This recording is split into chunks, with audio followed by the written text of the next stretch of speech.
I saw you yank those readers Oh, off. Joel, I don't deny it anymore. There's no denying it, man. I gotta get my granny man look on here and give the dad look over the glasses, brother man. How you Oh been? yeah, It's been way too long. I know, brother. You've been a busy Mm. man. Yeah, crazy busy. Moved a bunch of rocks yesterday. 14 bucket loads of rocks from up by the pole barn down to the house, and yeah, I'm not young anymore, is what I No, discovered. Yeah. no, we are not. I tell you, we were talking about dogs before we came on, and when Teddy came here, he just loved to chase that ball, and 10 times a day we were out there, and I'm just Hmm. chucking, chucking, chucking, and now my arm is still. I mean, oh, I must have Yep. pulled or torn something. I mean, I can still lift and everything, but I Yeah. definitely feel it. You're now aware you have a right arm, as I put it.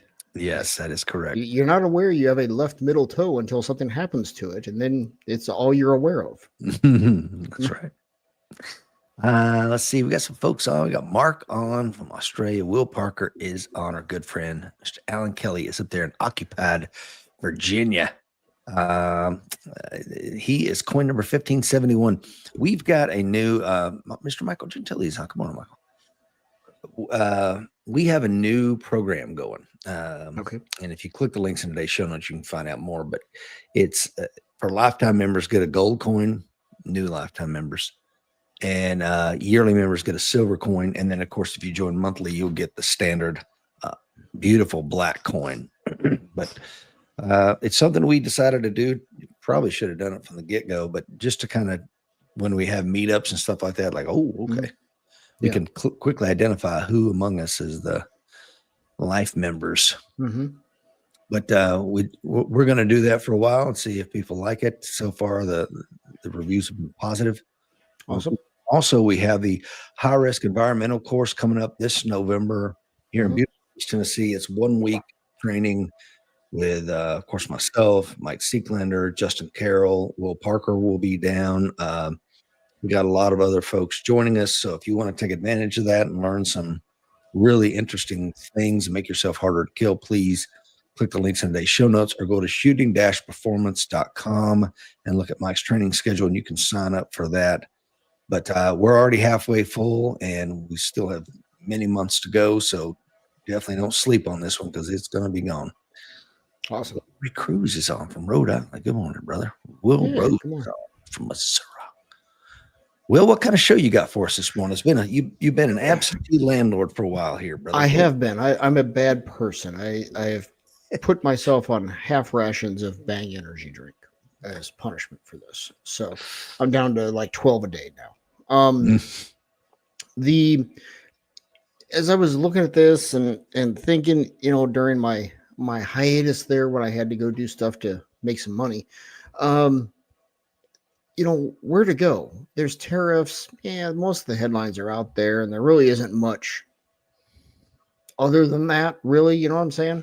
Um, the EU deal over the weekend is a good thing, and I think we're going to see more deals fall into place, and that's really more political debate, and I have found myself tiring of the whole tariff thing rapidly, just because so much has devolved into if Team Blue would have done this, Team Blue would be cheering, and Team Red would be angry, and vice versa. So I've tired of that, and then I started um, looking at silver for some reason, and actually I know how it started. I was on a website doing my monthly purchase of physical gold, and I failed to bring them down this morning. I have two Confederate $2 bills now as well Oh, to add to wow. my currency collection.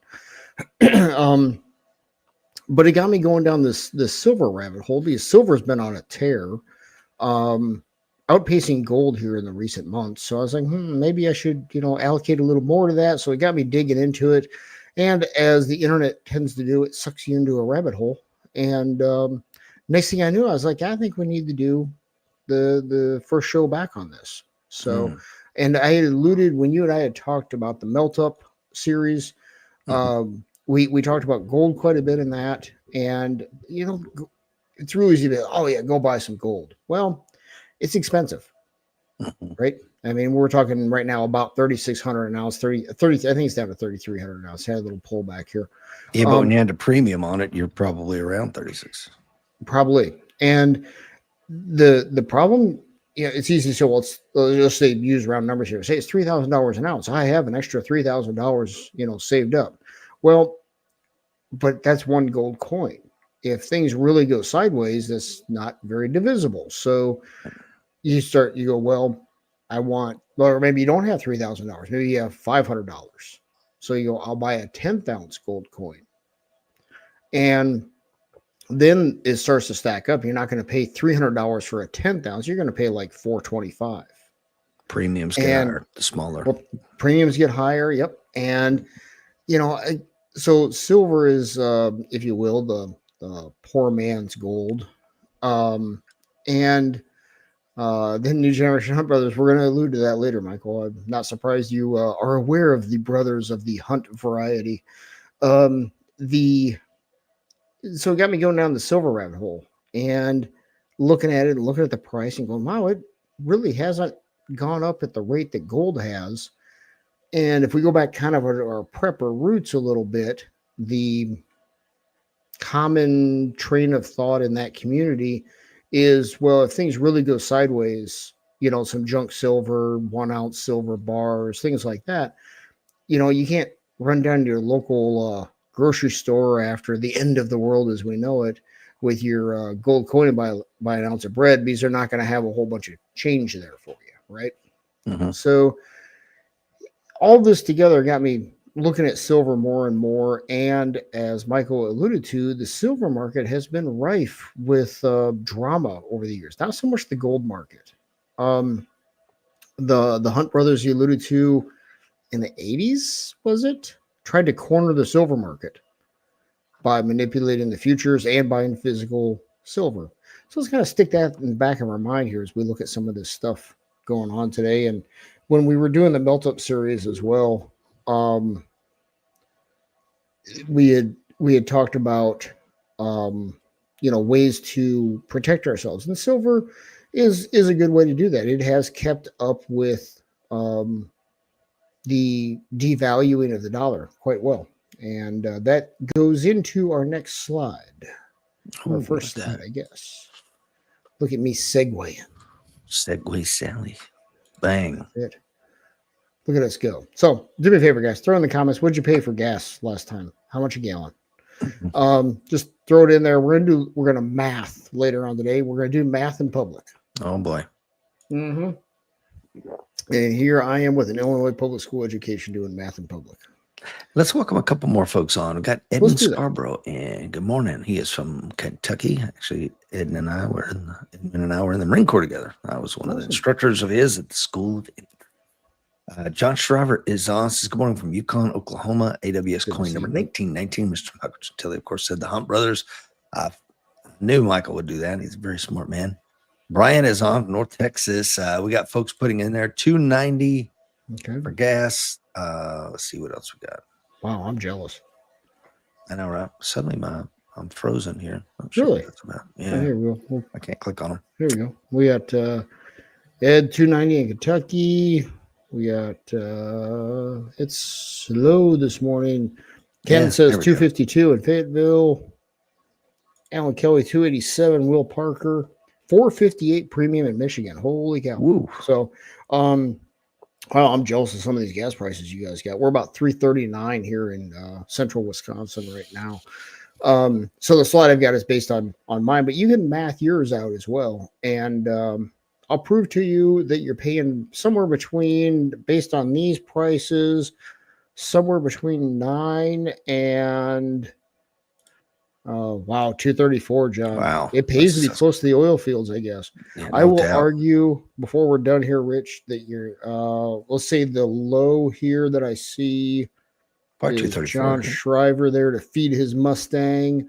I'm going to say he's paying about 8 cents a gallon for gas, and we'll throw Michigan out because we'd all like to throw Michigan out. Up to say $2.90 there for Ed, about 10 cents a gallon for gas, maybe 11 cents. So wow, okay. So stick that in the back of our heads here, and we'll get to the math later on. And then we'll go back to our normal here. Fear greed index to kick us off. It's down to 74. It was into the extreme greed category for a while. I heard a very astute comment on an interview here recently in reference to the markets and trying to tell where markets are going to go and playing a little bit of a short-term game. And it's a very technical, astute conversation. It says headline-driven markets suck. And that's what we've got right now. Trump said this tariff, EU said that, China said that. That type of market, it ran up to extreme greed, and it's going to go up even more. If you look at the numbers, there's no reason this market should stay up where it is right now. It just isn't there. That said, it doesn't matter. As long as people, mainly retail investors, because when the dip happened back in April, retail investors have been well trained to buy the dip. And that's exactly what they did. Institutions did not buy the dip in April. It was all retail. Institutions sold into that. Do you think that's a relatively new phenomenon? I say new as in the last 10 or 20 years where retail investors can really sway a market. I don't think we saw that back in the 70s and early 80s. You are dead on. Okay. Robinhood, and then pick the platform of your choice, Charles Schwab, whoever, where retail investors can go on and do their own thing. That's new. And I'll say that's even new really since COVID. So it's accelerating. It is accelerating, yes. And we're gonna touch on that a little bit here too. It's also the power of social media running things. Mark, of course, is on Australia, $7.49 per gallon. Of course, that's Australian dollars, which is not as strong as the U.S. dollar. That hurts, brother. Yeah, no disrespect on that, Mark. I'm just saying that when you do the conversion on that, it's just math, brother. It's just math. Never personal around here, just math. What's Will Parker say there? Would like to see Greg, Montana governor, tell the feds to eat a bag and build 1 to 2 oil refineries and 2 to 3 nuclear power plants for use in Montana only. Man, I like that. Yeah, Mark says it hurts. I feel you, brother. Well, and it hurts. And to your point, Mark, and I'm certainly not picking on you or your home country there, but when these politicians make these decisions, it hurts regular people like Mark and us. Yep. There's a thing going around. I put it into my give you a preview for some show down the road. And can you imagine working 40 years to save up your money and have the decisions of some central bankers wash it away with inflation? Destroy it. Yeah. That's exactly what's going on. It makes you want to take up arms. At least that's what our ancestors did. Well, yeah, that's just it. So, all right. So actually go back to the previous one there. So to your point, retail is starting to become overall a powerhouse in the market. And that's also going to bring a lot of volatility.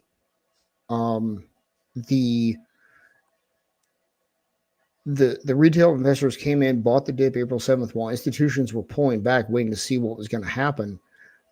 And I would say maybe that's even a little bit of Pavlov's dogs. The average retail investor has been taught when market goes down, buy more. Market goes down, buy more. Well, that works good until the market really goes down. I mean, really goes down, because at some point panic kicks in.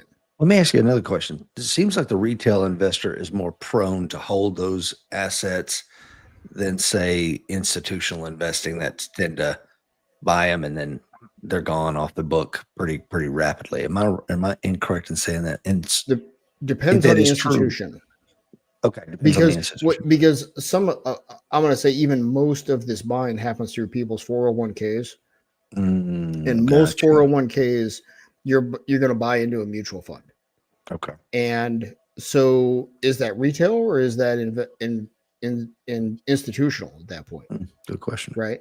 So we don't really, you can look at it both ways. Retail is driving it, but institutions are out buying it. And so it becomes a mix. And, let's face it, since the drop on Liberation Day, retail money was the smart money. But if you dump enough money into the market, it actually, I mean, think about this: if the market starts going down, let's say the economy starts going down, the market starts going down, but people pour enough money in the stock market, supply and demand, stocks will still go up. Also, I don't want to bury the lead. Today is going to be all about silver. I mean, obviously, Will's given us the Fear and Greed Index, which is he does every single time he's on here, which is a great place to start our conversation. But I don't want to bury the lead here. Let's talk about silver and your screen behind you. Are you bullish on silver? Is that what I'm getting? Very. Oh, very. Very. That's unambiguous answer. I love it. Yeah, I am very bullish on silver. Both long term and short term. Right now, when I say short term, I'm talking like 6 months. Very short term, say between now and the end of the year, it's due for a pullback. It's run up 28% since Liberation Day, so it's due to come back some. Okay. But I'm very bullish on silver. You'll remember a few shows ago we touched on the new EV batteries coming out that are very heavy on silver and very light on rare earth minerals. And they've got a true 600-mile range, and I believe it was a 9-minute charge from nearly empty to 80%. Damn. So not much you think longer that's than... let me ask you a question, man, because I love what you're saying here. I really thought about it, but it pops another question. Do you think this is a way that to get away from conflict zones that tend to have these rare earth minerals, are like, let's find something else, guys? Silver could be. You know what I mean? Rare earth minerals bring about their own issues when those cars catch on fire, as we've all seen in the news reports. They're very difficult to put out, and they burn hot. Silver isn't going to have that issue. Now, I don't know. I'm no battery expert. Could the silver batteries, can they pull the silver out and make a new battery when that battery's worn out? I have no idea about any of that. But silver gets us out of these conflict areas. Also, the other thing that using silver in there does is there's a greater supply of it, hence the name rare earth minerals for those, right? So, we're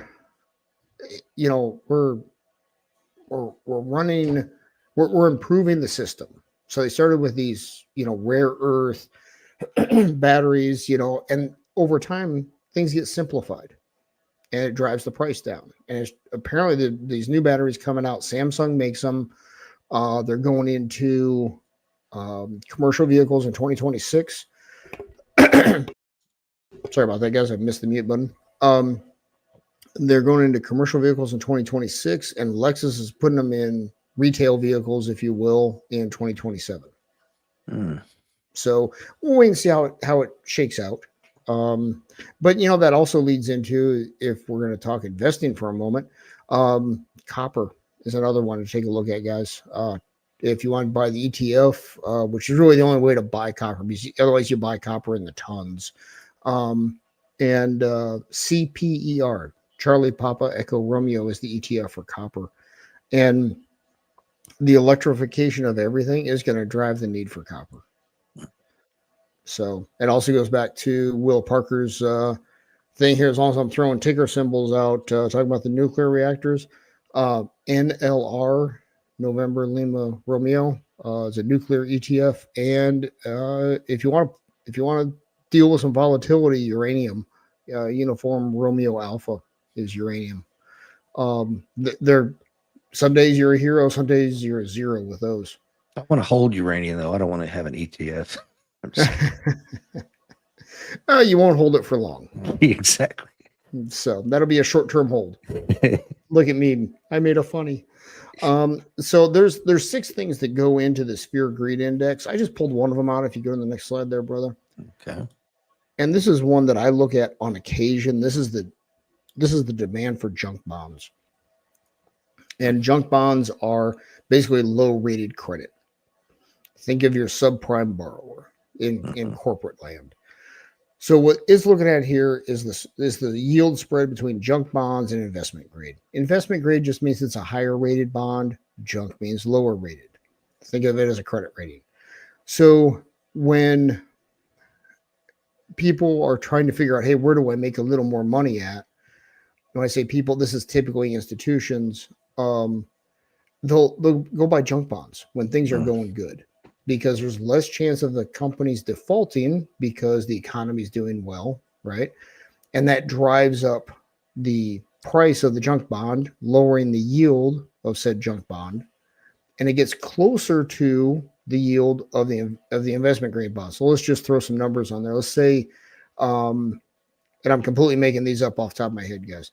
So let's say investment grade bonds are paying 2% interest and junk bonds are paying 10% interest. Well, let's say make it 15%. Okay. Because there's a good chance you're never going to get your money back. That'd be a 13-point spread. Well, the economy starts doing great and investment grade bonds maybe go down to 1.5%, but maybe junk bonds come down to 5%. So that yield spread tightens. And you can see here, looking back, we are, if you go back, basically a year, we are at very, very low spreads between junk bonds and investment grade bonds. And this is all the further this goes back on CNN. So this is a big, big warning sign. And you'll see they label this in the upper right, extreme greed. And this is, if you're an institution, especially a hedge fund running money, and your clients are going, hey, you're not outperforming the market by much. Quick way to juice that up is go throw some junk bonds in the portfolio. That also brings some risk, right? So, Michael brings up Michael Milken, the junk bond king back in the 80s. And he lost a lot of people, a lot of money in the end. Yeah. So, two of these, I should have thrown some 80s cars in here, although most of them were junk, to be honest. They look good, but they weren't performers. True. Yeah. So True story. The IROC Z is a great looking car, but this was not a runner. So, I found this biblical quote. Hope you don't mind. I'll go Jesus on you for a second there, brother. Good, love it. So this is Proverbs 16:16. How much better to get wisdom than gold, to get insight rather than silver? Well, let's try for a little bit of both today. Let's try for a little silver and a little insight. Okay. So this is going to be a big picture thing today, and more. It ties into the melt up stuff a little bit in the direction things are going, and it's going to take some time for all this to play out. I was watching another investment thing yesterday, and you can set the stage for certain market action, but then there needs to be a catalyst. And I really like the analogy this guy used, and that is certainly not smart, and neither one of us are advocating for this, but you can store gasoline in your house perfectly safely as long as the wrong catalyst is not introduced, right? Mm-hmm. But once that wrong catalyst, the flame, gets introduced, then suddenly that gasoline becomes a real problem for you. Mm-hmm. Well, it's the same thing with, we can look back to over leveraging in the housing market in 2004, 5, 6. It really wasn't a problem until there was a catalyst. Mm-hmm. And that catalyst, as I just learned this last week, a big part of that catalyst, believe it or not, was Enron. Really? Yeah. And so they had an earnings call at Enron, and somebody asked Ken Lay, the then CEO of Enron, about, what's up with this earnings report, this, that, and the other thing. We all know they were doing funny accounting stuff. And his answer was not kosher at all. Mm-hmm. And so it got a lot of financial journalists digging into, okay, what's really going on there? Well, that got other people interested. Well, where else is there this sort of thing going on? Mm-hmm. And that was, some argue that is the very start of the housing bubble crashing. Oh, really? Yeah. So you're now assuming all that's true, but either way, it's a good example of how something way over there can start to affect something over here. And who would ever put together an Enron's earnings call with a housing crash? So the point is, you can watch the news as close as you want, but outside of something obvious like a 9/11 type event, the catalyst could be something that we literally can't put together until years later. Yeah. So if you stay ready, you ain't got to get ready. I love that, brother. That's kind of the motto of this program. Absolutely.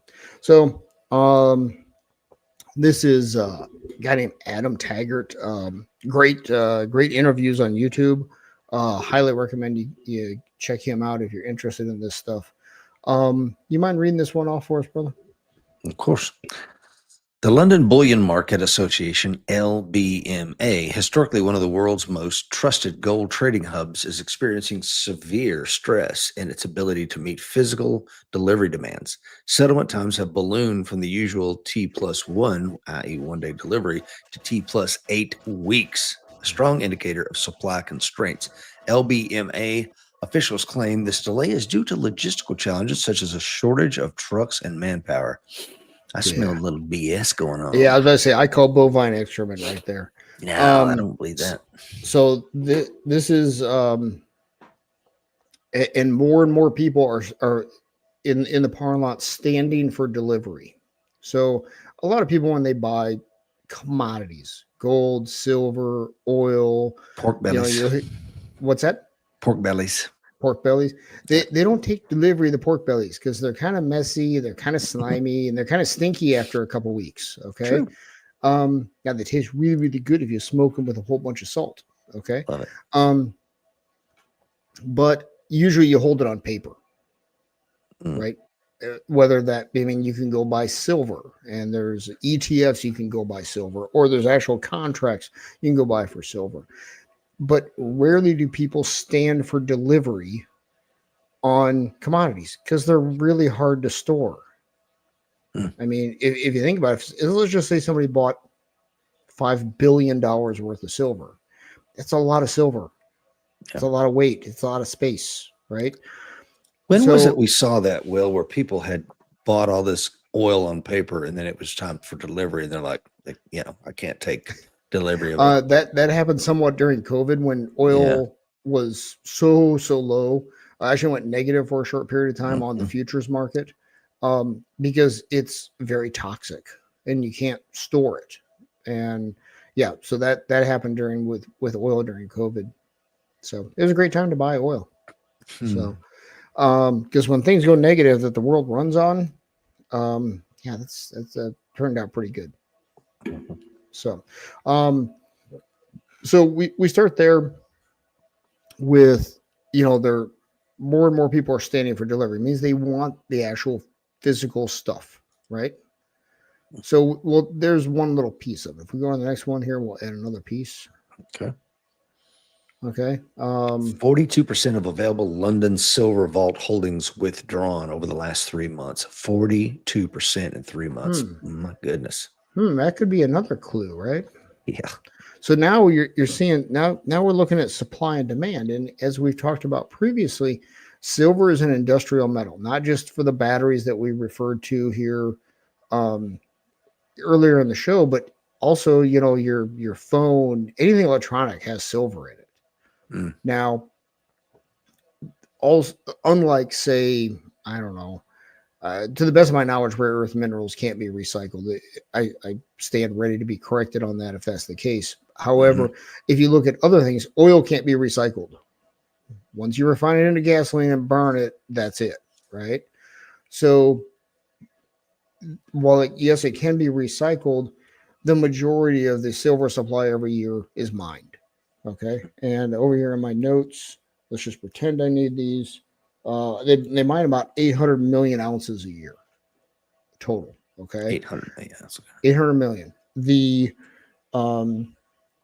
And we're going to stick that number in the back of our heads here for later on. But 42% of the vault withholdings were withdrawn.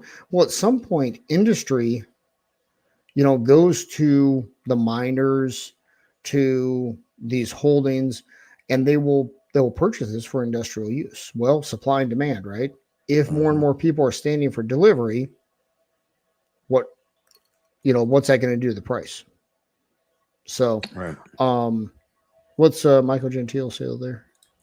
Michael Gentile says, we bought on the L&M spot market for nickel back in the day, drop shipped to a supplier in Sweden that became our key market differentiator. Yeah.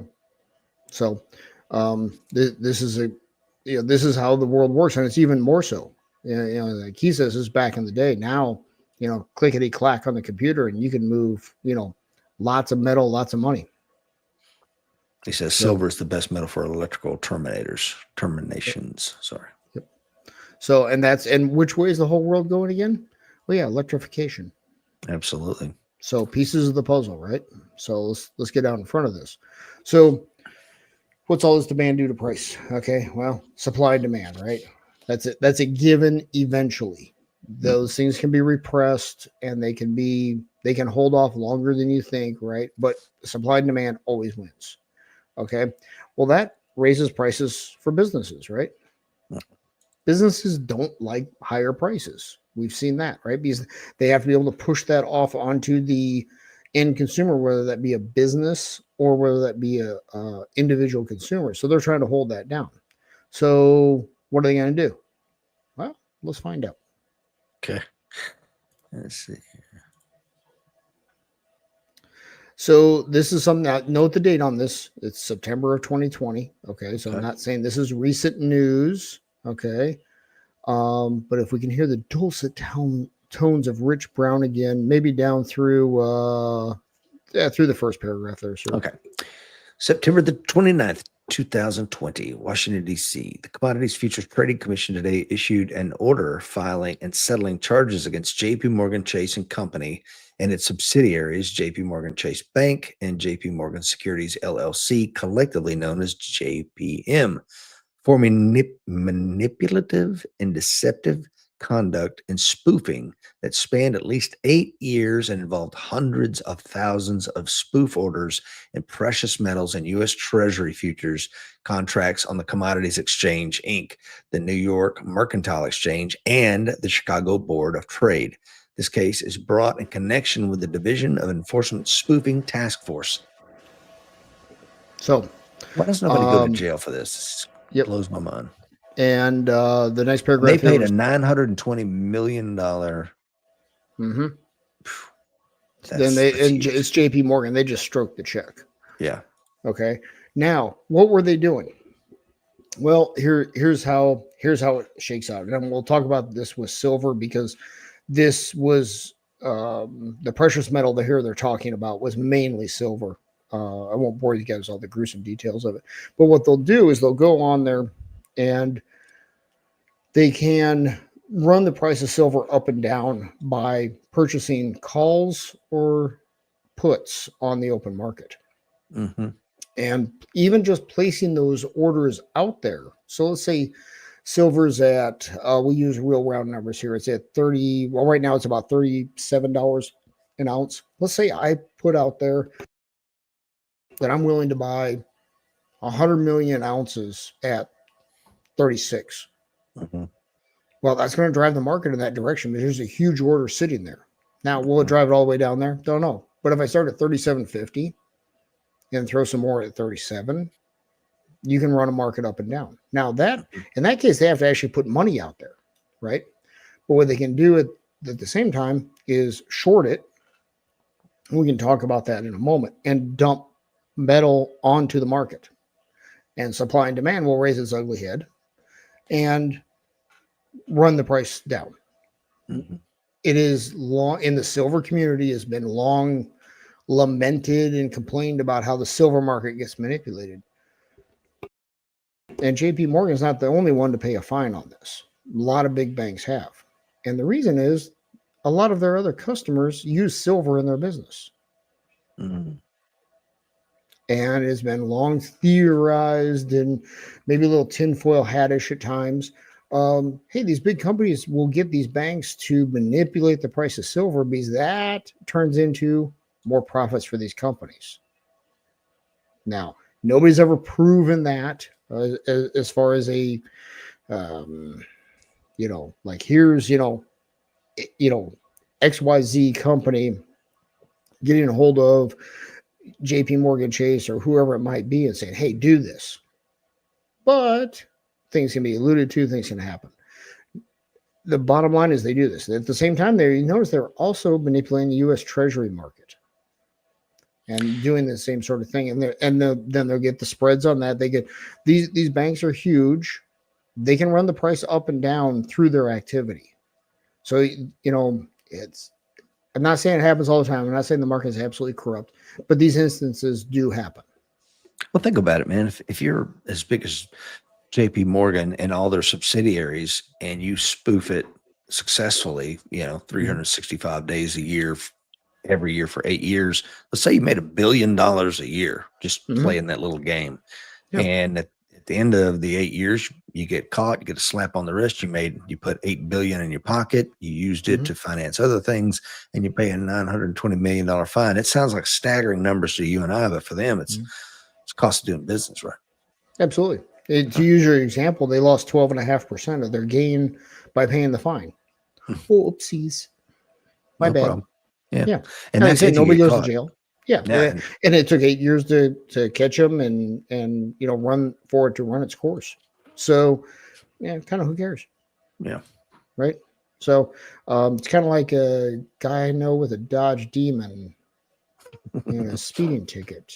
I know about that guy. Right. Yeah. That's right. So you can do anything you want as long as you're willing to pay the price. And as we have said before, punishable by fine means legal for a price, right? I tell my wife that all the time. Yep. I love that line. Me just like, hey, yeah. If I'm willing to pay the fine and I can afford it, well, I can do whatever the heck I want. Yeah. Right? Will says cost it in business sounds like a deal to me. Yeah. Yeah. I mean, let's since Will Parker threw that up there, he teaches firearms stuff. Let's say, you were at you went on some public land there in Montana to teach, firearms, teach handgun shooting. And they're like, yeah, we gotta fine you $50 each day you're out here doing this because you're not supposed to teach on public land. Totally making this up, of course. But if you went to rent a range, it was $250 a day. Oh yeah. Okay. I'll go pay the 50. Right? It's a deal. Thing. Yeah. So again, note the date here, guys, July 18th, 2025. So just a month ago ish. So what we're looking at here is this is a very short term. This is a 1 day chart basically on silver. Okay. And what I want you to note there is just after about the middle of the chart, just after 9 a.m. You'll notice the bars on the bottom are the volume of trade. Oh, wow. In that. And green means the price is going up. Red means the price is going down on the bottom one. The top one's called a candlestick. It's the stock movement of that period of time, whatever you're looking at, whether it be a minute, a day, a month, a second, whatever it is. And you'll notice that there was huge selling volume just after 9 a.m., which would be market open. Okay. And the price came down dramatically.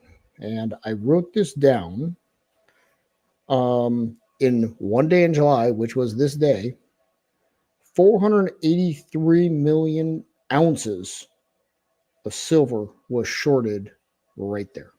Holy crap. Now, let's bear in mind, 800 million of ounces of silver is mined in 1 year. So about 60% of all the silver brought out of the ground in 2025 was shorted in 1 minute.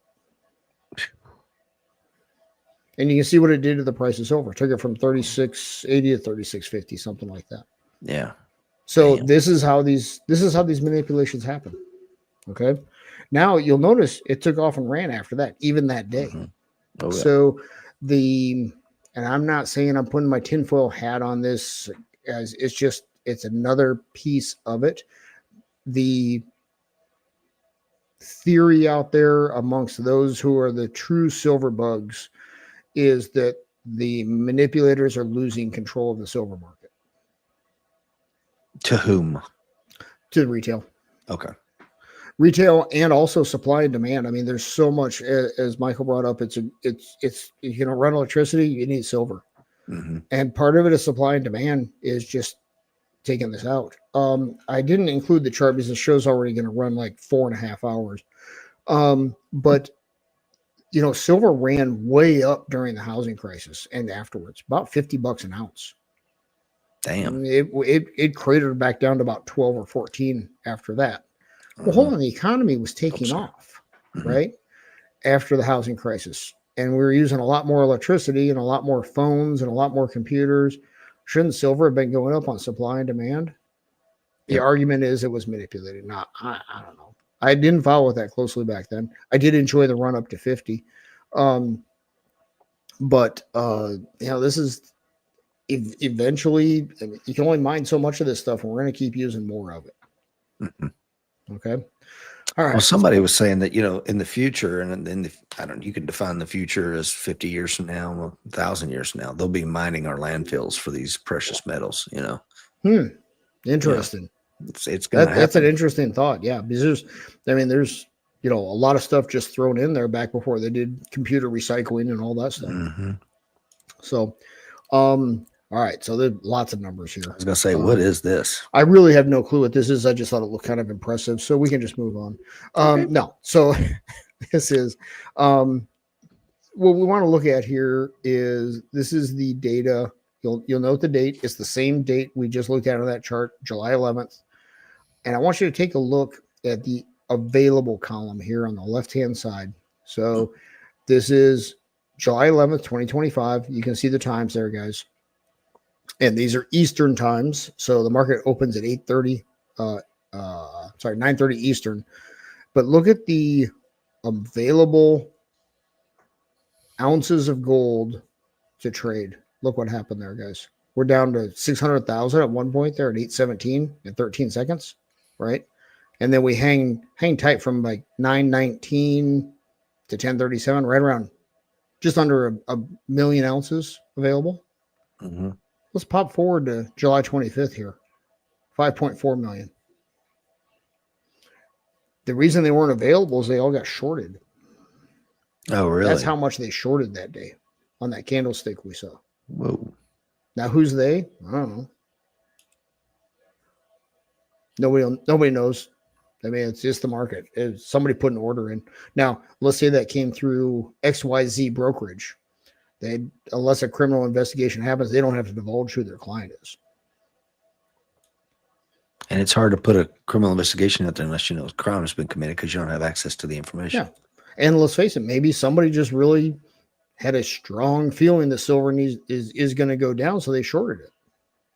Okay, we're going to dig into what shorting is here in a minute, guys. It's kind of a tough one to wrap your head around sometimes. Well, I think this is a great point to kind of pause on this spreadsheet and the details that you've put into today's show and go, what are two self-defense guys doing talking about this? Because that's a great point. Of the 12 folks watching, 13 folks watching us live, whether on YouTube or on Facebook, we probably need to kind of revisit that for just a second. Yeah, let's do that. So jiu-jitsu guys, handgun guys, rifle guys, what are we doing talking about this junk? Why do we have an interest in whether it be silver, gold, stock market? Well, it's fairly straightforward. You also want to support yourself, and as the case may be, support your family, right? So it's great to be able to handle the situation outside the gas station at 2:00 in the morning when you stop there with the family, or at noon at a Walmart in Traverse City, Michigan. I don't know what time it was there, actually, when the guy went through there a few days ago and stabbed 11 people. Yeah. And a great citizen with a handgun and others held him at bay until the authorities showed up. It's great to be able to handle those situations. But these situations with your 401k, with your savings, with how to prepare for these eventualities, because it is an eventuality in life, that these bad economic times are coming overall, right? I'm not saying it's imminent. I'm not saying it's team red, team blue, whatever, but these bad things are going to happen. And we're trying to get you guys as ready for this as we try to be. And Agreed. This is a big part of it. I mean, imagine if somebody could have told you the Great Depression was coming, right?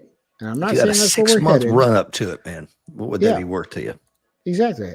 And I'm not saying, like, let's take silver, for example, because we're talking about that today, but it could be gold. It could be whatever. Am I saying go out, sell everything you own and buy silver? No, stupid. But take a portion and allocate it to your precious metals, your uraniums, and throw a little bit at it. Right. I mean, so here's how I try to look at these things. let's talk about Bitcoin. I've talked about it before show. I bought my first Bitcoin at 300. I bet you wish you still had it. I bought 5 of them, as a matter of fact. Ooh. Yeah. And it was a total lark. But let's just say you bought one of whatever today's Bitcoin is at 300. And depending on your situation, you're really going to miss the $300 that much. Make it $100. $100 here, $100 there. If it hits, and that's a big if, right? It can change your life. And if it misses, or you really hurt that bad. So same thing here. Inside of a brokerage account, an IRA, you can participate in the price change in silver through ETFs, right? And that's going to help better prepare your family for what is coming eventually. When? I don't know. What's catalyst going to be? I don't know. And I'm okay with not knowing. That took me a long time to get there. Yeah. And a lot of wasted time and wasted opportunities on other things. But if you're, so let me ask you this, brother. You'll hear a financial planner say, well, you need a well-diversified account. We have stocks and we have bonds. And within there, we're diversified, large companies, small companies, this and the other thing. You really diversified? Hell no. Nope. Not Not at all. No. So, you can buy gold with GLD. You can buy silver with SLV. My personal preference for silver is PSLV. It's a Canadian outfit. They actually go buy physical silver off the market when you buy shares of that ETF. If you want to get sporty, I'm going to make you look it up because these can get pretty sporty. If you look up silver miners, be ready for volatility. And if you really want some volatility in your portfolio, go for junior silver miners, the smaller ones. Those guys are total hit and miss. That's like the Wild West back in the oil days. Okay. But they go up and down a lot more than the price of silver. Okay. So that's why self-defense guys talk about this stuff. Yeah, Brian says, I'm here for the education, whether it's firearms or precious metals, not so much Bitcoin, but I should learn more about that too. Yeah. There's only so much time in the day, brother. And right. I was just working with a guy here recently, and we were talking about money stuff and finance stuff. He's a real estate guy. He owns rentals all over the country. And he said something that really stuck with me. He said, there's a lot of ways to skin this cat, and there's very few that are truly wrong. So if Brian, you don't want to do Bitcoin, okay, that's cool. Do your thing. Do what makes you comfortable. And, Rich and I, we're completely different methodologies when it comes to risk management, risk tolerance, right? And that's cool. Richard does it his way. I do it my way. He's dead wrong, and I'm right. I'm kidding, of course. Well, I tell you, I'm going to plug that book. I'm going to do it, man. Read the book, the Psychology of Money. And I was talking to my brother's like, hey, he's really gotten into reading. What should I read next? I said, well, for two guys in their mid-50s, I don't know that it would do you much good to read it now, The Psychology of Money, but definitely a young person getting out of college or whatever, you're going to have a long-term relationship with money. Mm-hmm. You need to know what it means to you.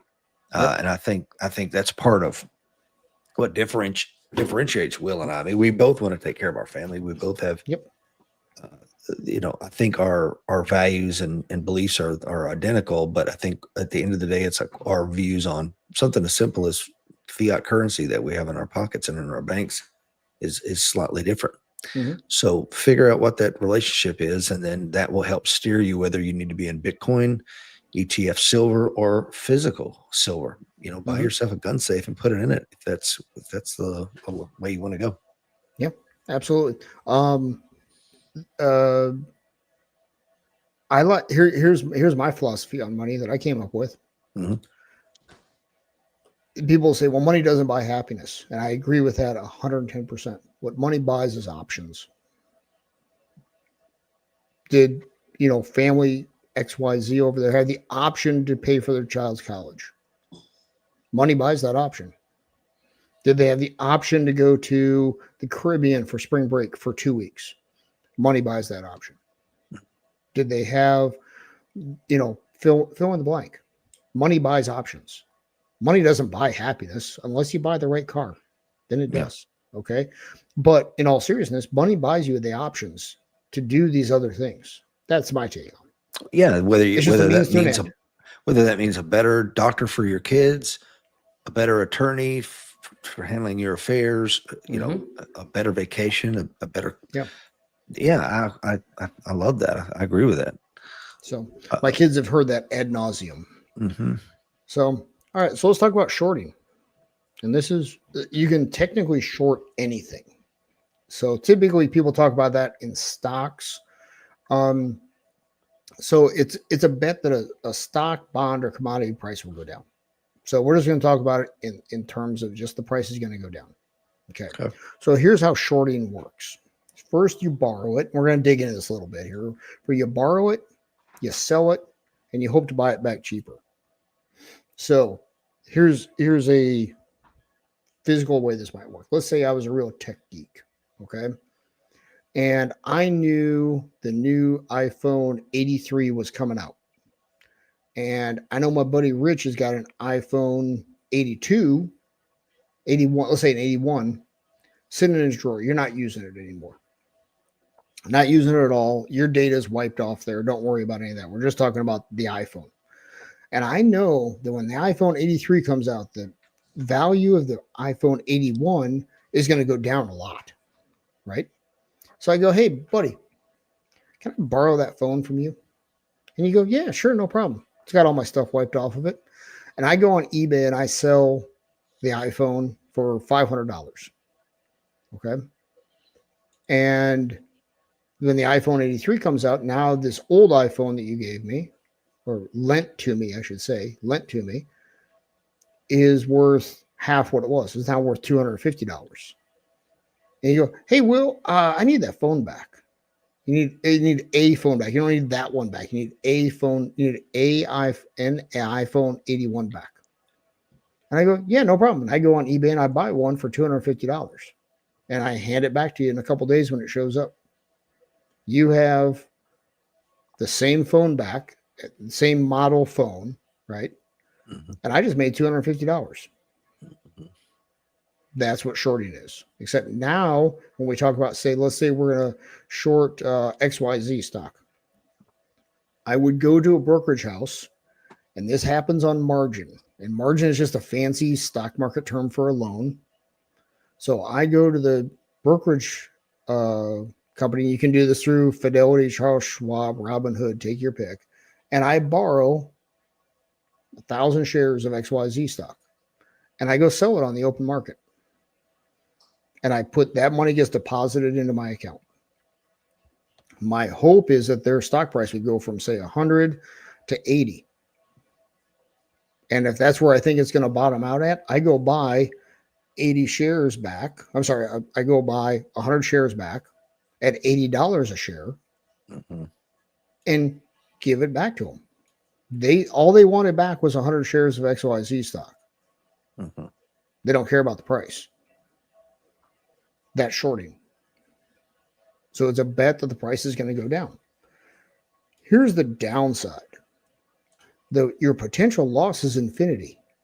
But because what happens if XYZ stock goes to 1,000 a share, 10,000 a share, right? So this is the problem with shorting, is your potential loss is infinity. Shorting stuff is a high risk game. Well, and that's, when you said Robinhood and you were talking about all this, it was reminding me of the GameStop scandal. And if mm-hmm. there's a movie out there about it called Dumb Money, but you can read into mm-hmm. it.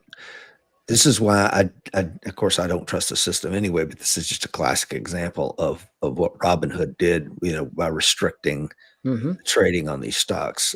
Yep. It should have been criminal. They filed, but the courts threw it out, dismissed it.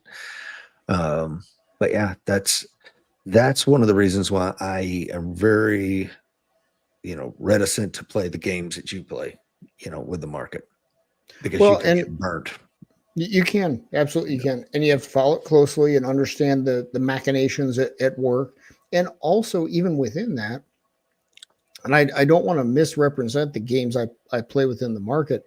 I deal with a relatively small amount of the overall account. Hmm. I'm doing it to juice things a little bit and, Hmm. get my gamble on. I don't go to the casino very often. But so I do it right here in front of the computer. So, Yeah. and that's the way I look at some of this stuff. But I also look at it as, um, it's fun for me. I mean, I Yeah. enjoy it. Um, the and the GameStop thing is a perfect example of two things we want to dovetail together. That is the danger of being short something, and Hmm. also the power of the retail investor. Because the retail investor during COVID is what made the whole GameStop thing happen. And we're about ready to dig into that. I don't know if you looked ahead or not, brother, but No. you hit it dead on because we're going GameStop here. Okay, cool. Okay. And we're going to talk about it within the parlance of silver. Okay, GameStop and cool. silver. They're the same but different. Okay. Okay. So little terminology for you guys, and there'll be a quiz at the end. Okay. So you sell to open. So you borrow the shares, you sell the shares, the cash is deposited in your account. We talked about that. Now Hmm. you wait, and it's called buy to close.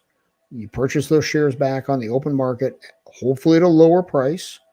You return the shares to the lender, and the difference is retained by the short seller. So sell at 100, buy back at 80, and you keep the difference when that price goes down. Okay, that's really cool when it happens, but it can be really not cool when it goes the other way. And Hmm. it can go the other way real fast if a certain sequence of events come together. Okay, so if you go on to the next one. Okay. Okay, so now, then this is what happened to GameStop. It's called a short squeeze. Hmm. So, a short squeeze is when too many people bet against a downward price movement and they're forced to buy back. Okay, so what happened with GameStop? Now, you got to bear in mind, guys, we're all old enough to remember COVID. People sitting around, nothing to do because everything's shut down, and you're sitting on money because they're sending out stimmy checks, right? Like only the government can. And there's social media now, right? And what happened was everybody knew GameStop was going out of business. It's a brick and mortar store that sells video games. They're going out of business. Everybody knew it, right? And I want to say they were at about $15 a share, give or take. So now you can look at that and go, okay, think of the percentage of the overall stock outstanding for a company, any company, but we're going to talk about GameStop. And then people would go out and the hedge funds, especially, were shorting GameStop like crazy. Hmm. And you would think that you can only short 100% of a stock. Well, they used leverage and got it up to 140%. So basically, every share of GameStop plus some had been borrowed and sold into the market. Hmm. So they were leveraged short as an overall industry short GameStop. Well, some guys, dumb money from your movie, figured this out. This is all public information if you're willing to, pry your eyelids open long enough to read all of it. Kind of like Dr. Michael Burry and contracts on housing, right? Hmm. Well, they read up on it and they went, huh, these guys are super short. And if the price starts to move against them, meaning in this case, the price goes up, at some point they're going to lose enough money that they're going to get a margin call. Now, bear in mind, margin is a loan. And this loan, you always have to have 20% of equity, if you will. So if I want to borrow, $100,000 worth of shares of something, I got to put down 20 grand. Hmm. And you always have to maintain that 20%. Always. They will call you on that, and you either have to deposit cash or sell something else to get that back up there. Okay. All right. The so but there's a way to juice that, and that is to buy options. I'm not going to, that'd be a much longer discussion, but you can go in and buy call options on something to start driving the price. Same way JP Morgan manipulated the silver market through the options contracts. That's exactly what these retail traders did to the big hedge fund guys with GameStop. They started driving the price up. Well, part of it Okay. too is, and this goes back to something we've said on here a million times, and the psychology of it all. Hmm. Who were the day traders that, who were the retail investors that were doing this? They were 20 somethings that remember the nostalgia of their youth of going into a GameStop franchise and getting the latest video game. So they Hmm. saw this as, hey, wait a minute, you're trying to screw over this, this small company that really has a very warm memory. I mean, I remember taking my kids to GameStop, and it Hmm. was a wonderful thing. And then you add on to that, there's this new platform called Robinhood, which again gives us the impression of robbing from the rich and Hmm. giving to the poor. Uh, and then so you kind of have a perfect storm of, we're going to screw over the big guys that are trying to destroy our childhood memory, Hmm. right? Yeah. Yep.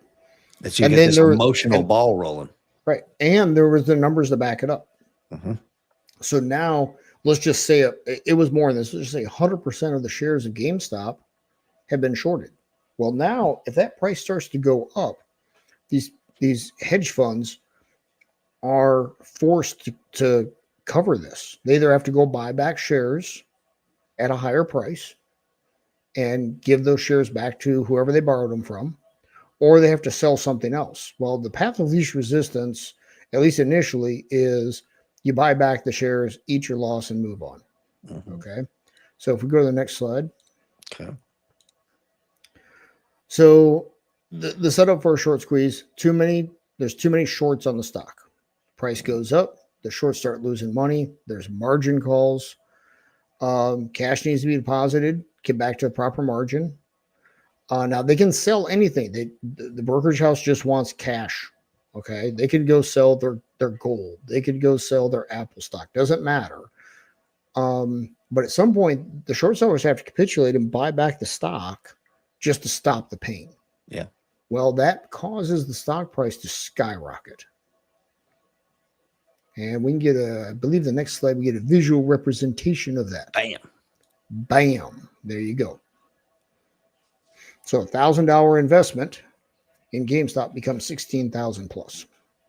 And the only reason I picked these dates is as close as I could get together on this and still be able to see the dates. That was from December 30th of 2020 to January 26th, 2021. 1,600%. That's a short squeeze. But are you going to talk about the on Reddit and all the subreddits that were pushing this? They had this thing, diamond hands, like don't sell. I mean, I get it. You can make a lot of freaking money right now, but we're trying to teach a lesson to these hedge fund managers that you can't do this kind of stuff. And that's, I don't know. Are you going to talk about that? Actually, I really wasn't. What are your thoughts on it? Well, I mean, because these kids weren't in it to necessarily to make a lot of freaking money, especially if you watch the dumb money thing. Like, yeah, I saw something on Reddit. I'm going to buy some shares. And next thing you know, my God, Mom, I think we're worth $800,000 now. Like what? And, but then, the emotional thing that was going on there was like, hey, no, don't sell out. Do not sell this. We're trying to squeeze and bleed these hedge fund managers, and I think that's where Robinhood and some of the other companies froze the trading on it and allowed the hedge funds to get out without going under. Yeah, they did freeze trading on it on Robinhood, And others, and also platforms. just to show the the left wing and the right wing of the political bird are still part of the same bird. It was Elizabeth Warren that championed government intervention to stop this from happening to the hedge funds. Isn't that unbelievable? It is. It I really thought you're is. championing the poor people. No, you're not. You No, freaking not at all. hypocrite. So, I will say that if it was me, I wasn't in on this trade at all. So if it was me, I'd be like, I'm not interested in teaching anybody a lesson. I'm just here to make money. Mm-hmm. Yeah, that's my take on it. I don't do emotions where there's money involved. So they learned a pretty darn good lesson right here. And Or did they? They learned that they could hey, Robin Hood, how would you like me to buy you and turn you into my own little casino? Or you're going to Well, play ball and you're going to freeze these trades so I can get out of here. and that's true for the ones that survived it. But there were many hedge funds that went under because of specifically this trade. So there were many that learned a lesson. Now, And I'm fine with here's the that, thing. by the way. There's the bottom line is we the little people are never going to beat these guys. They've got money we can't imagine. They've got access to power we can't imagine. And they're in some cases they're running the money of the people with the power, the political power I'm talking about, to do these things. You know, there's the famous, Nancy Pelosi trades, all that sort of stuff, right? And I have no idea if she was in on this trade or not. I mean, heck, there's even Unusual Whales runs an ETF, NA November Alpha November Charlie Nancy. They run an ETF, and all they do is look at her publicly available trades that are, she's got 90 days to disclose them. All they do is follow that. That's what that whole ETF does. Yeah, but I mean, you mentioned that we're never going to beat them, and I think that's why the killing of Brian Thompson, the United Healthcare CEO, rang a hard bell with so many people. Like, yeah, I can't beat you at this rigged game that you're playing, but I can shoot you in the head on the street and walk away. So I think that the cavalier attitude with which some of these folks are playing this rigged system could come to a head. I mean, look at the French Revolution as one of but many examples. I think people need to take some caution in that. Well, and I agree. And a lot of these companies, I get frustrated dealing with companies that are like, well, we have a policy. I don't care. I'm not interested in hearing about that. Right. This happened. This is wrong. This needs to be made right. Well, we have a policy. And I go round and round with. I opened an account at I'm just going to say a major brokerage place. My money in a taxable account, meaning it's not an IRA where there could be some legal reason, some government regulation saying you can't do this or do that. And I went in there, got the approvals to trade options and all these things, went in there and said, I want to do this. And it said unable to make trade. And I called up the guy at the local office here and it's like, why can't I do this? And they're like, oh no, well, we have a policy that inside that type of account, you can't do blah, blah, blah. And I'm like, okay, then I'm going to pull my money.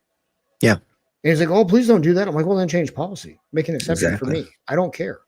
And I wound up pulling my money because I'm like, who earned the money? Well, that's right. I did. Yeah. Whose money is it? It's mine. I should be able to do whatever I want with it, even if it's stupid, even if it's buying tulip bulbs. Okay. It's not your money. Well, we found that most people don't truly understand these markets. I'm like, I don't care.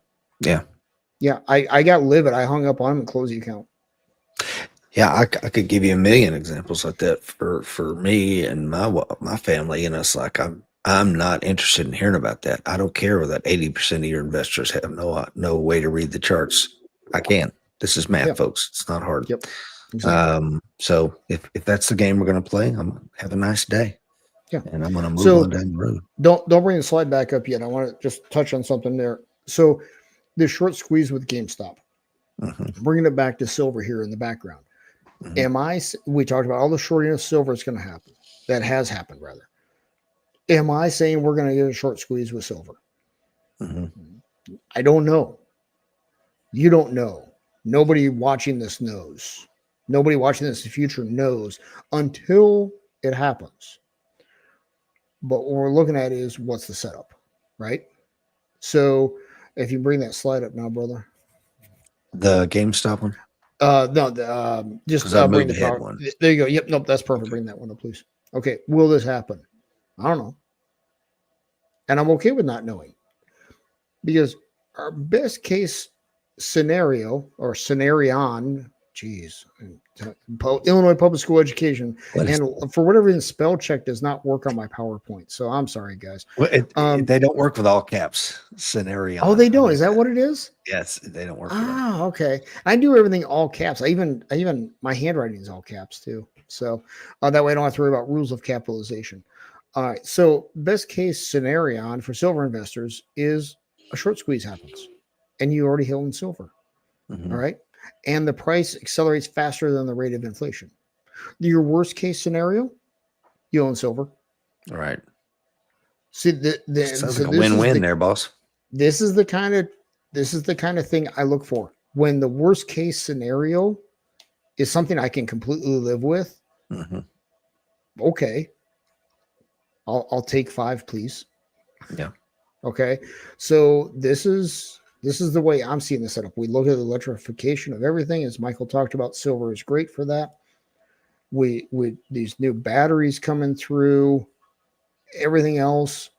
And I don't think the slide got on there. There was some billionaire that bought, I don't want to say the number, it's an insane amount of silver. I want to say it was over $1 billion worth of silver, guys. Whoa. And he stood for delivery. Where's he going to put it?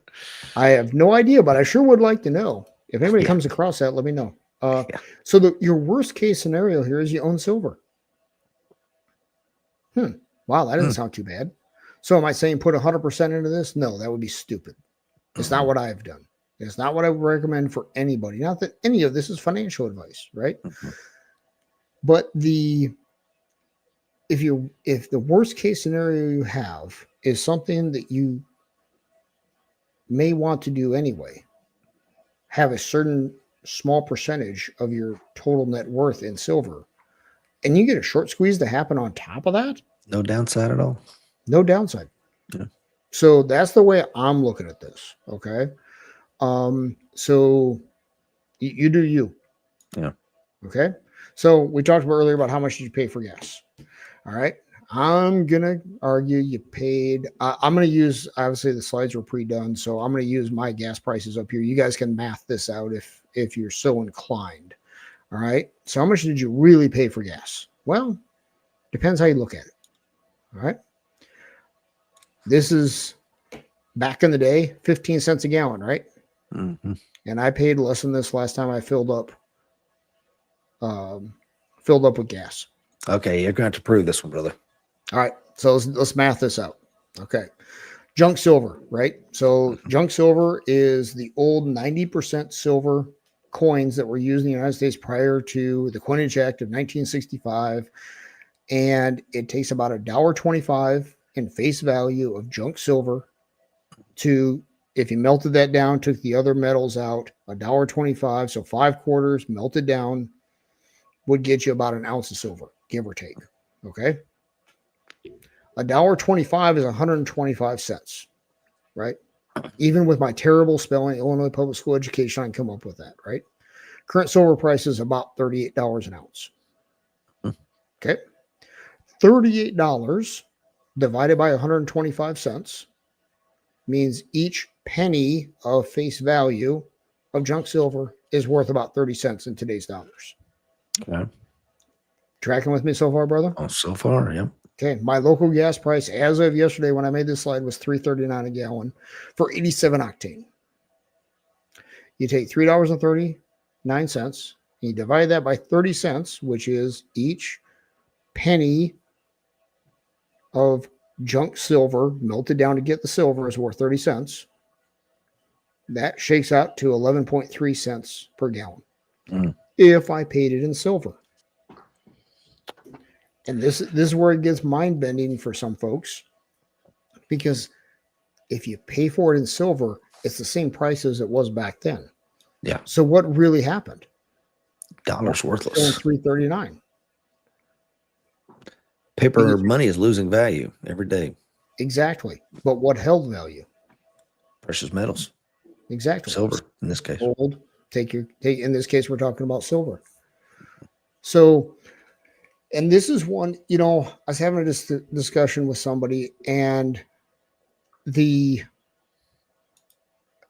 it's mind bending from the standpoint of we all talk in dollars, right? And it makes sense.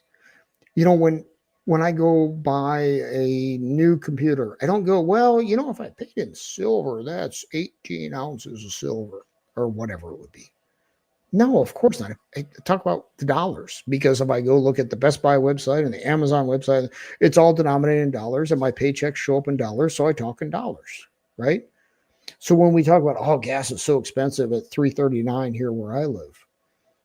Oh yeah, it's in dollars. It's expensive compared to when I was a kid. I remember paying, you know, $1.05 for gas. So it makes sense that we all talk about in dollars and think in dollars and all that sort of stuff. But if you think about it as something in something else that holds its value, suddenly things really haven't changed that much in price in that other thing that holds value. Well, look at our example there from 19. That was a photo from 1955.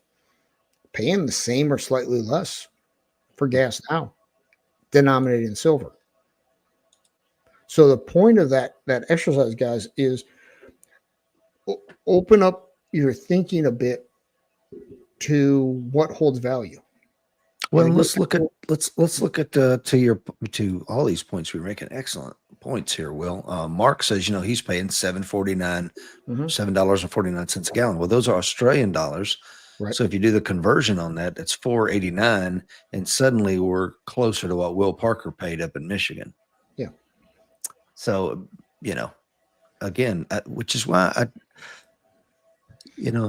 I think that this idea, the fiat currency, man, is on its, well, they all crash. Every single one of them has always gone down to nothing. And ours is on its way. Will it happen in our lifetime? I don't know. Probably not. They'll transfer it into some sort of digital dollar at some point, and then the door slams shut on any personal freedoms you may or may not have had. But that's a topic for another show. Yeah, absolutely. And it'd be a great topic to get into. Okay, so cool story, bro. Does it really matter? I mean, does it matter? I mean, we get paid in dollars. Who cares about silver, gold, and stuff? I mean, does it really matter? Well, let's imagine a conversation between a grandpa and a precious little granddaughter who just arrived in the world not long ago. I can relate to that. Let's say Grandpa Rich gave this precious little granddaughter some silver back in 1955. She can buy the same amount of gas with that today as Grandpa did back then. That's an excellent point. But we don't see it because it changes so slowly during our lifetime. So stepping back and looking at a longer timeline, we go, holy cow, it really hasn't changed. I mean, it still blows me away when I think about that sometimes. Because I can remember my grandfather, and when he was a young man, post World War II, working on a factory floor, and he told me a story. They just left church one Sunday morning, and they were out doing some shopping or whatever. And I need to go back and math this out, but he had his 3-piece suit on from church, and he had the rent money. He was going to stop by and pay their rent, and the rent was $5 for that month. And it had fallen out of his, the little vest pocket, and it had fallen out of there. And he was, searching the 5 and dime they stopped at, and found it under a lady was standing on it. Okay. And he told me a story, and I was like, $5 for rent. And this was like 1980 something. And I was just like, no way, and he's like, no, prices have gone up that much. It's the same sort of thing, right? If you put that same $5 in silver, would it work out to rent today? I have no idea. And I have no idea how big the place was. It was in the middle of Iowa, all these sorts of things, right? But the point is that $5 doesn't come close to paying rent nowadays, right? But $5 worth of silver would have a much better chance. I was reading some article recently to your point, and it said, back in the day, and that's just when you and I kind of left home back in the 80s and went on our, started adulting, It says life was cheap back there, but entertainment was expensive. And he gave it, this author gave a lot of examples. And then you look at today, entertainment is cheap and life is expensive, which is why a lot of kids can't afford to leave home. But, Lisa and I could, with minimum wage jobs in 1988, go get an apartment and create a life together. Yep. And it happens so slowly that we don't notice because we're busy with life. You're busy with building a career and having kids and chasing kids around and all the things that go into that. And this monetary stuff happens so slowly. It takes decades, right? And you'll have certain shocks like the Coinage Act of 65 that we talked about before. That was a big debate in the country in 1965, but then it got overshadowed by Vietnam. And then along came the Great Society programs. And then Nixon took us off the gold standard. And I'm sure that was a big news splash for whatever period of time, a week. And then life went back to normal. And then Arthur Burns lowered rates too soon. We got inflation. But then inflation was a news story, right? And, it's like when now it's Epstein, and now it's, are we going to arrest Obama? Like, yeah, just any way to pivot off the thing they don't want to talk about. And that's, you want to bring red and blue lawmakers together? Talk about releasing the Epstein list. They are lockstep that it don't need to come out. Exactly. So that tells me everything I need to know. Yep. You and me both. And I say release it and burn them all down. I 100% agree with you. And I would venture a guess that most of the folks watching today, let us know in the comments whether you concur with that. Hey, if it causes the system to burn to the ground, then it needs to, because I got 2 daughters and a granddaughter. And when I hear the man that I voted for 3 freaking times go, are we still talking about this guy? Here's about this. Was a hoax? Yeah. I care about it, bro, because we're trafficking little girls. Yeah, absolutely. I care, and I will never stop caring. And the political talking point out there is, well, there's people on that list who, we can't prove did anything wrong and so on and so forth. And I'm like, when was the last time that played any part of politics? Give me a break. Yeah. Yeah. Now this one is chilling, brother. I don't know if you're ready to talk about this, but I did not know this. So how about you read through this, and then we're gonna dig into it just a little bit. Yeah. On June the 4th, 1963, John F. Kennedy signed Executive Order 11110 to restore control of the money supply of the United States back to the people. With the stroke of a pen, JFK stripped the Federal Reserve of its power to loan money to the government at interest rates and declared that the privately owned Federal Reserve would soon be out of business. Within 5 months, he was killed, and LBJ reversed that order. I did not know that. All right, so don't go to the next slide yet. Let's talk about this just a little bit. So these are the things that, I read these, and in having the privilege of doing the show with you, which I appreciate very much, brother, it's really taught me to dig deeper on these things. So I did that. And guys, if you're not using AI, you're not using ChatGPT, I'll be candid, you're doing it wrong. I have really started to embrace that. I'm not great at it yet. I still use it a little bit too much like Google. But if you get you a ChatGPT account, it remembers your previous discussions with it. It's both fascinating and scary all at the same time. Agreed, 100%. So this is Google AI's answers. Just before we go into that, because I kind of did some reading ahead there. I'm very excited. Okay. Will says transparency, prison, and execution. Mark says let it burn, and Alan Kelly says release the list and burn them. Yep, 100%. Couldn't agree more. So I'll paraphrase this down. This is Google's AI. I searched for Executive Order 11110, and that part's true. He did sign that. Okay. The purpose here, the order was aimed to shift some of the power to issue currency from the Federal Reserve to the Treasury Department. In doing some other research for this, it used to be, until I think the year was 1953, the Secretary of the Treasury held a spot on the Federal Open Market Committee on the Federal Reserve Board until 1953 when they separated those. Okay. So the mechanism, it allowed the Treasury to issue silver certificates. That goes back pre-Depression, right? So you could go change in your silver certificates for silver. If in this case, say you had 220s, you could go change that in for basically an ounce of silver right now. Okay. The order was issued during a time of debate about the role of the Federal Reserve and control of the money supply. Ain't this sounding familiar, brother? Yeah. I mean, Trump's talked about doing a gold backed treasury bills. Mm-hmm. All right.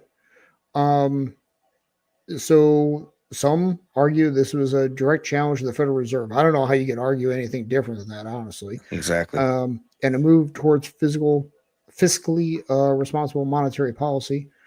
You'll notice the point of the order, though, was not to completely eliminate the Federal Reserve over the money supply.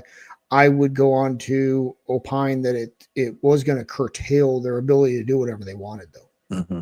Okay. And now, if you go to the next slide there. Okay. This is the second part of that I'll say meme. I don't know what the right term is there. Lyndon Johnson did not reverse that. Okay. It wasn't until 1982 Congress repealed it. Interesting. Okay. So, I don't know what the motive of the person was that made up the original part of that to put that on Johnson. But the fact of the matter is, in 1982, Congress got rid of it. So the point is, it did happen. Mm-hmm. And then he got killed. Who else talked about reigning in the Federal Reserve? Reagan. Yeah. Here's one for you, and this will be near and dear to your heart. What other president started issuing currency? Now, there was no Federal Reserve at the time. There's a hint. And also got assassinated.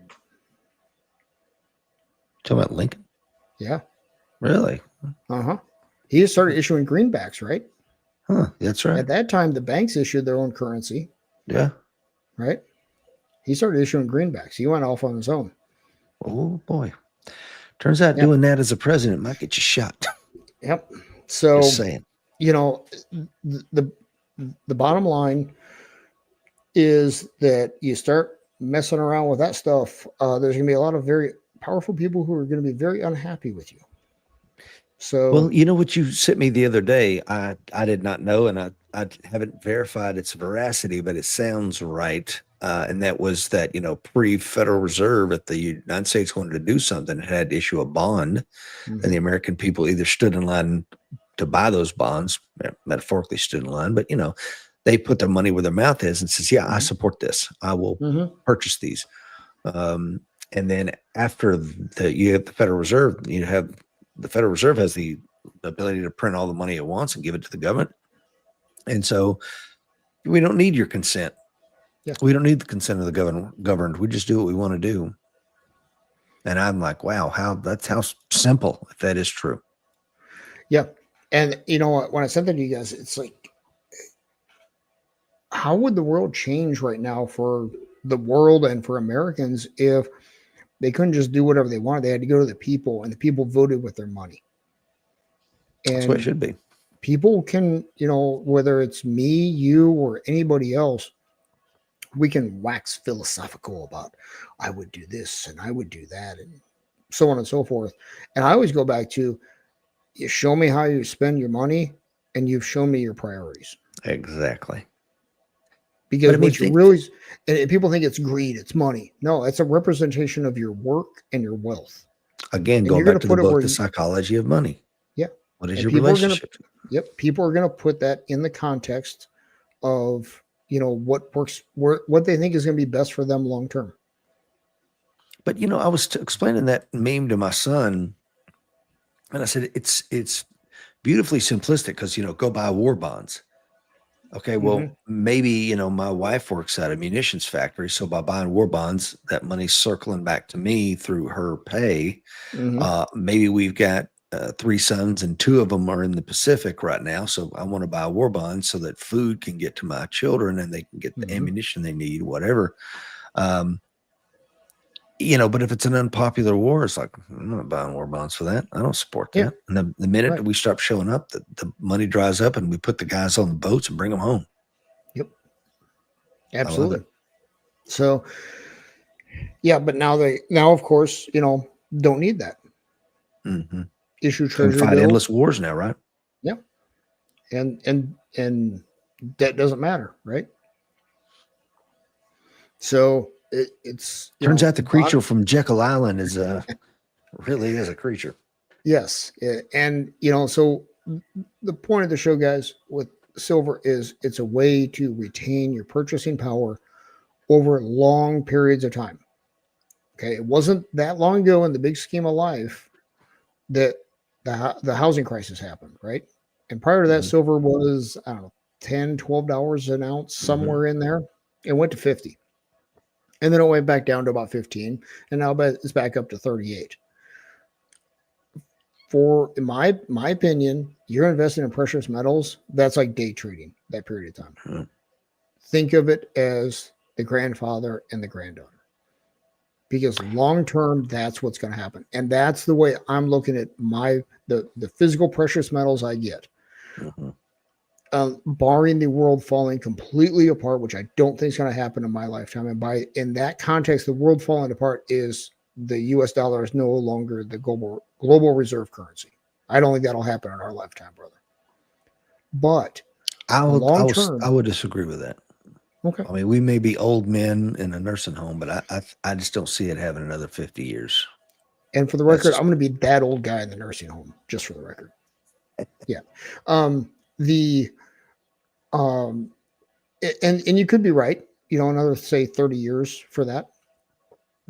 But the way I'm looking at the physical precious metals is this is a way to transfer wealth down through generations. yeah, agree, That's it. 100%. Yeah, it goes on my personal financial statement, and I keep track of about what it's worth. It could go down 50%, and I really don't care because if that's going down by 50%, chances are the 401k, the house value, and all that other stuff is skyrocketing because the economy is doing good. Because for the most part, the precious metal stuff has really become more of a fear gauge, right? Mhm. So, that is my ultimate buy and hold, and I don't buy and hold anything in the stock market. No, you don't. Let me throw a caveat on there. Sure. A war with China, where we lopsidedly win, will mean that the U.S. dollar will be the reserve currency for another century or more. Agreed. A stalemate or some sort of significant loss, in the coming war with China would mean that the U.S. dollar is no longer the reserve currency within months, perhaps, which Agreed. is again another reason to have precious metals. Mm-hmm. Absolutely. Yep. And I would even argue it's a reason I have Bitcoin. And I like Bitcoin, but I'm not a Bitcoin guy. I see it as Yeah. another way to preserve and protect my wealth. Yeah. Now, again, we could do an entire show on that. I read all the books on it and ultimately decided to step away from it. I wanted to be completely educated where I could speak with anybody on the topic of DeFi or crypto, and I came away with it going, it's just too. I mean, you could say, well, the blockchain is pretty robust, Rich, that it's backed on. I hear you, but again, if we're talking about a pure war with China, where they decide to engage in all manner of cyber warfare, Mm-hmm. then cryptocurrencies could go to zero quick, or they could prove as robust as people think they are, and they become the new gold standard. Yep. I'm going to hedge on the side of it being, I can't see people in a really significant war going, I got my crypto here. And it's just too volatile, I don't know. That's a whole show. Yeah. And here's how and like I said, I'm not a Bitcoin guy, but here's how I look at that. So I set up guardrails inside my investment account. My minimum hold for Bitcoin is 1% of the portfolio. My That's fair. maximum hold for Bitcoin is 2.5%. That's brilliant. And so then if let's just say I bought it at, let's say I bought it in there at, I'm trying to figure out numbers that work here. Say I bought it in there at $50,000. I went 1% of the portfolio when Bitcoin was at 50,000. Mm-hmm. Is now doubled to a little more to 120,000. And let's just say right now it's at 2.5%. Mhm. And then let's say it goes to 200,000. I will sell off enough to get back down to my maximum position of 2.5% and take those profits and put them someplace else. And see, and that's the smart investing. I love that you clarified that and give people percentages that they can think about, because I don't want people to hear like, well, he's 50% in Bitcoin. No, he's not. That's not what No, he said. no. 1 to 2%, and then sell Mhm. off to get down to the margin, and then take that money and do something else with it. And this is the same for precious metals. Will's not advocating for you to go all in on silver. Mm-mm. Nope. Precious metals can consume what percent of your portfolio? Right 5%? now, if you look at both the paper stuff inside investment accounts and the physical stuff, 11%, Oh, 12%, okay. somewhere there right Mhm. now. Yeah, I'm down a little bit at the moment as far as the total, because some other stuff happened and the account went up. So therefore the percentage in that went down. Um, so and I shoot for about 15%, which is Mm, the standard number is about 10. I run higher than that. good. Love it. And let's face it, the last couple of years have worked out good. It's been crushing the stock market.